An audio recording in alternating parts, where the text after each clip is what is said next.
Сите идентитетски обележја ќе бидат приоритетно заштитени и без тоа ниту една влада не може да ги започне и води преговорите за членство во ЕУ, изјави денес Јован Митревски во име на партиите од владеачкото мнозинство. Се задолжува владата во текот на преговорите за пристапување, се до нивното завршување со склучување на договорот за пристапување на Република Северна Македонија во Европската Унија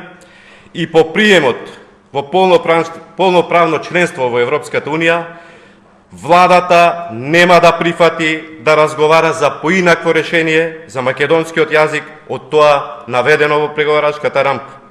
Со приемот во полноправно членство во Европската Унија, македонскиот јазик да стане еден од службените јазици на Европската Унија без било какви објаснувања, додавки или фусноти.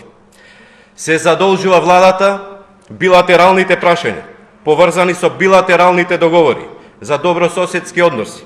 кои не се директно поврзани со правото на Европската Унија и со копенхашките критериуми за членство, да не бидат подредници од кои ќе зависи отворањето и затворањето на поглавијата и кластерите во текот на пристапните преговори со Европската Унија. Освен ова, поради транспарентност и доследност, владата во овој процес се задолжува и со следново. Се задолжува владата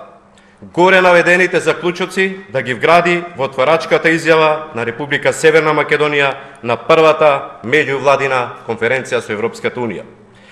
Се задолжува владата редовно и континуирано да го информира собранието за текот на пристапните преговори, вклучително и процесот на скрининг, како прва отворачка фаза на пристапните преговори, како и за одвивање на меѓувладините конференции за пристапување на Северна Македонија во Европската Унија. На прашањето што ако оваа или некоја друга влада не постапи според заклучоците, Митревски изјави дека тоа не може да се случи, бидејќи тие ќе бидат одлука на собранието.